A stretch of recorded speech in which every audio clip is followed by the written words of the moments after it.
What's going on, world? I'm DJ Swavor, and this is another episode of Ottoman Box Openings. On this episode, we're going to be taking a look at a couple of pair of shoes that are kind of taking me back down memory lane. We all know that Nike just came out with their Air Force 100 pack. If you didn't know, there were 5 Air Force Ones in that whole series. I was not only able to get my hands on one, but 2 pair of Air Force Ones. I said, yeah, me too, I need 2 pair. So I can get the stomping in my Air Force One.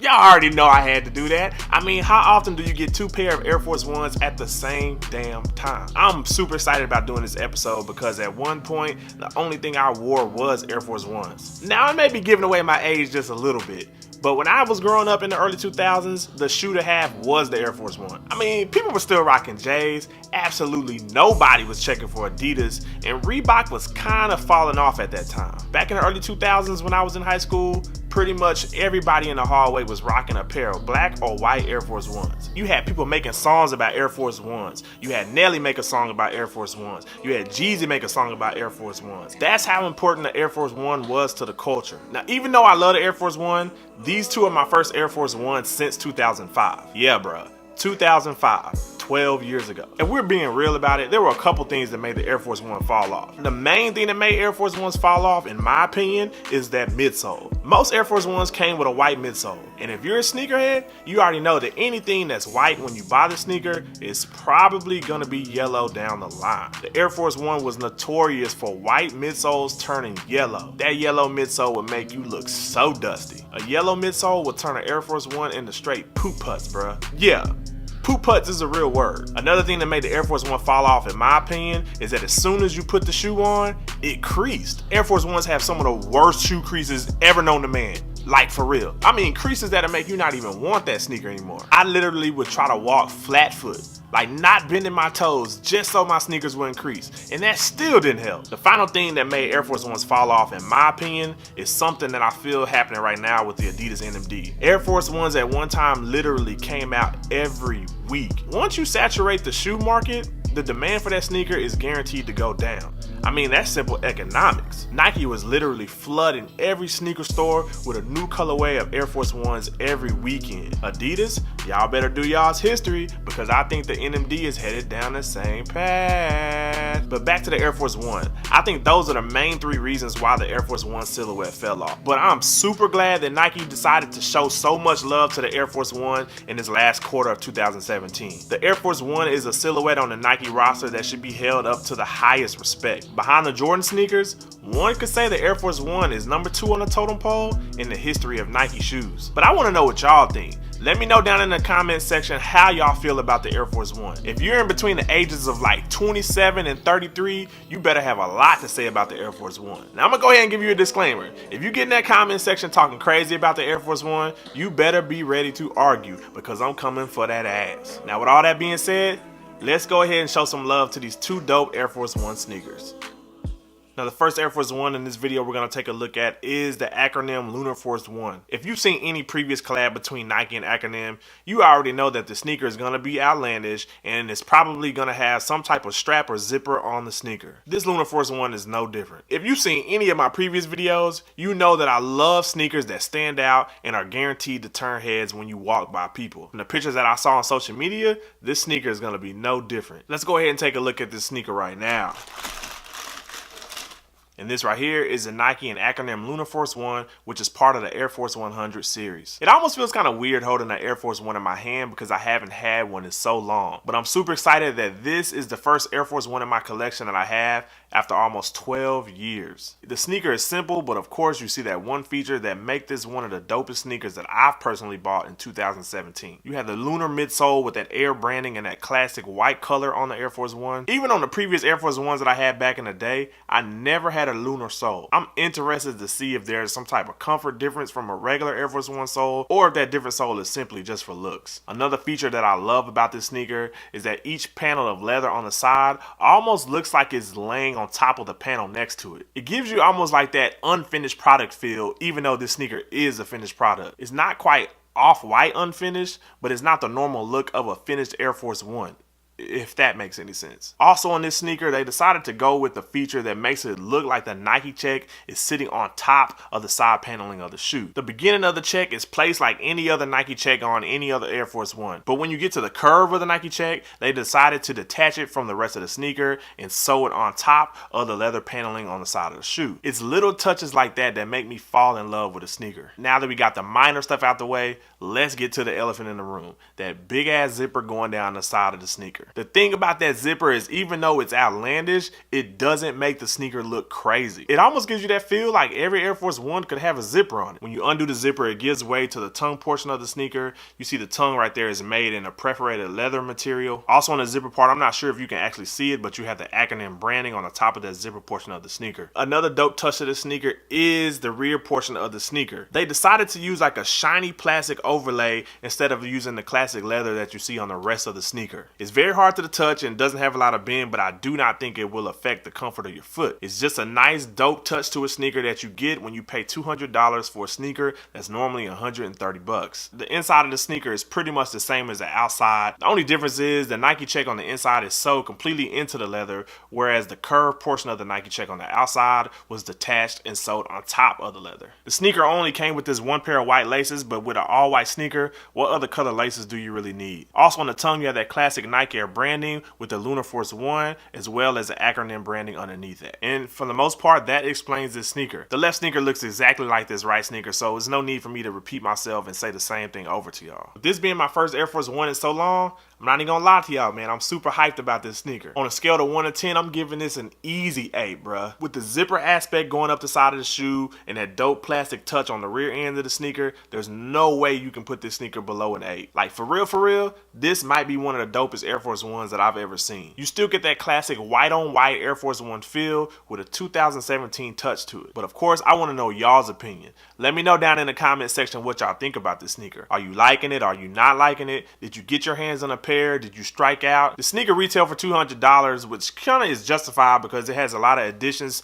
to the sneaker that you don't find on a normal Air Force One. If you didn't get your hands on this sneaker when it released on Nike or at any of the boutiques around the country, you're pretty much out of luck. This sneaker is sold out everywhere, so the only place you're going to be able to find this sneaker is on a resale market. The weird thing about it is the resale price for this sneaker is not high at all.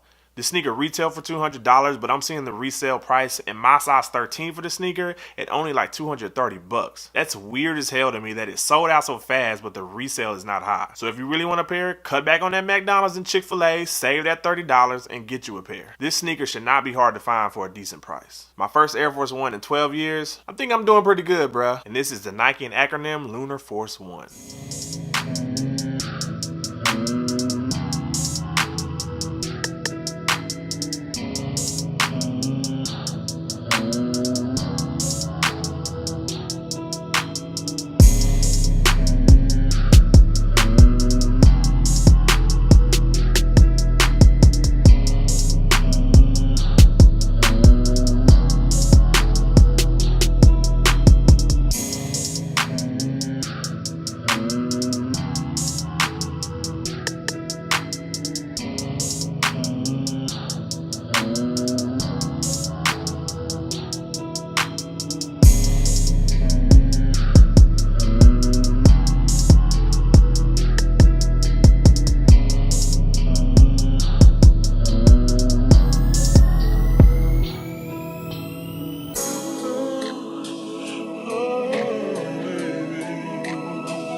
Now the next Air Force One we're going to be taking a look at is definitely the flashier out of the two. The one we're about to take a look at is the Just Don Air Force One High. Just Don has done a few collabs with Jordan Brand and Nike, and one thing all of those sneakers have in common is that they are fly as hell. I'm pretty sure this one is going to be no different, so let's go ahead and take a look at it right now. Boy, this joint is straight fire. And this is a Nike collab with Just Don on the Air Force One High. Now, if you don't know the backstory about this particular Air Force One, when Just Don designed this sneaker, he wanted to incorporate certain aspects of the Air Force 1, 2, and 3 into this sneaker. Just from the first glance of the sneaker, I can already tell which Air Force One each part of this sneaker got its influence from. Now, you can already tell the main features of this sneaker are definitely pulling from the Air Force One High. You got that classic Air Force One midsole going around the whole shoe, as well as that classic air branding on top of the midsole. Something about that air branding on the midsole always look fly to me. The top of the toe box utilizes a perforated leather. I'm not even gonna lie to you, man. This perforated leather on top of the toe box does not feel plush at all. But the leather on the toe capping of the toe box is real good. That nice tumbled leather. I'm almost kind of wondering why they didn't use the same leather throughout the whole shoe. Going into the middle paneling of the shoe, the leather they use on the middle portion is the same leather that you see on the toe box. Not as good as that tumble leather. I don't know why they didn't use that throughout the whole sneaker. But the main feature is that snake skin that is on the Nike check. We all know that Just Don is real fancy when he's using his materials. I'm glad he used that kind of snake skin material on that Nike check. Now, I'm not even gonna front to y'all. That leather material on that Nike check has kind of a cheap feel to it. But looks wise, it's clean as hell. Now, this is the portion of the sneaker where you start seeing other aspects of the Air Force 2 and the Air Force 3 in this sneaker. If I pull this strap up right here, you can definitely see the influence of the Air Force 3 and the eyelet system right here. If you've never seen an Air Force 3, I'll put a picture up on the screen just so you can see exactly how this sneaker pulled that inspiration from the Air Force 3. It's a nice dope touch of the shoe. I love how there's gold accents and the eyelets right there. But I got a question for y'all. Somebody let me know down in the comment section, are those called eyelids or eyelets? Because I definitely get that wrong all the time. Whatever it is, you can definitely see the influence right there from the Air Force 3. Going into the rear portion of the shoe, you finally see the influence from the Air Force 2. The Air Force 2 utilized like this real hard, kind of shiny TPU paneling on the rear portion of the Air Force 2. I love how they incorporated it into this Air Force 1 silhouette. Gives it a nice pop to a dope sneaker. On a normal Air Force 1 High where the strap hole is right here, you would normally see Nike air branding, but with this being a Don C collab, he decided to put his name, Just Don, with the Nike check on that strap hole. It's a nice fly touch to the sneaker, just letting you know who is doing this collab. As you can see right here, the inside of the sneaker is completely vachetta tan leather, a nice luxurious touch to this sneaker. For $200, little touches like that are definitely worth the price. The inside of the shoe pretty much mirrors the outside of the shoe. The only thing I wanted to point out about the inside of the sneaker is that this little piece right here is definitely pulling influence from the Air Force 3. You don't really see that leather paneling on an Air Force 1, but you will see it on an Air Force 3. The dopest feature of the sneaker to me is the strap that is used on the Air Force 1 High. Don C decided to put that same faux snakeskin material on that strap. Even though the snakeskin material doesn't feel the best, it still gives this sneaker a dope look. You also have the gold accents on the end of the strap, as well as a gold strap buckle. Another nice influence on the Air Force 3 is that force branding on the tongue. You don't find that on the Air Force 1 or Air Force 2. They didn't introduce that to the Air Force 3. I think it looks fly as hell on this sneaker. The sneaker only came with a white pair of laces, but like I said before, on a white on white sneaker, what other color laces do you really need besides white? YouTube family, I need y'all's help again. What is that called? I've completely forgot what it's called, so if you know what it's called, let me know down in the comment section. Every Air Force One I've had has that on the laces. This one right here has Just, whereas the left shoe, it has Don. The left shoe completely mirrors this right shoe, so I'm not going to repeat myself, even though I almost did, because this sneaker is that fire. On a scale of 1 to 10, I'm giving this an easy 8.5. I know I said the Acronym Air Force One was probably one of the dopest sneakers I've seen in 2017, but I gotta take that back and say this Just Don Air Force One High is one of the dopest sneakers I've seen in 2017. From the influence of the Air Force 2 and Air Force 3 on the Air Force One silhouette, to the snakeskin touches, to the vachetta tan on the insides, what's there not to like about this sneaker? This sneaker is that fire. But of course, I want to know what y'all think. Let me know down in the comment section what you think about this Air Force One High. Do you like the sneaker? Do you not like it? Did you get your hands on a pair? Did you strike out on a pair? Just like the Acronym Air Force One, this Just Don Air Force One High retailed for $200 and sold out everywhere within the hour. But also like the Acronym Air Force One, the resale price on this sneaker is not high at all. For my size 13, Even though the sneaker retailed at $200, the resale price is only at like $250. I expected it to be way more than that, but for some reason it's not. So this sneaker is definitely easy to get your hands on. Save up a little money, don't buy a couple of pair of shoes, and if you really like this sneaker, cop it on the resale market through GOAT app or StockX or something. Yeah, bro.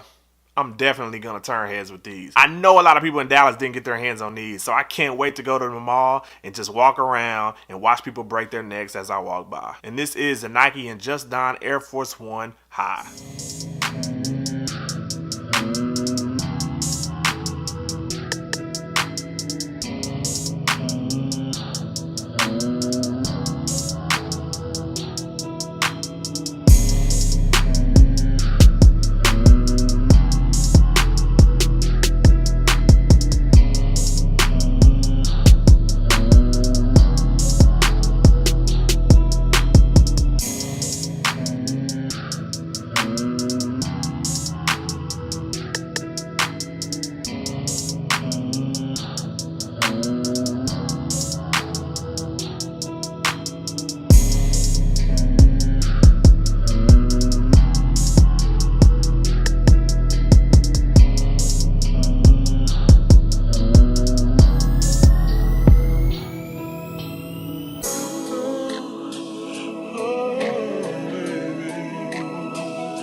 Will these two Air Force Ones and the other Air Force Ones in the Air Force 100 series be the comeback of the Air Force One model?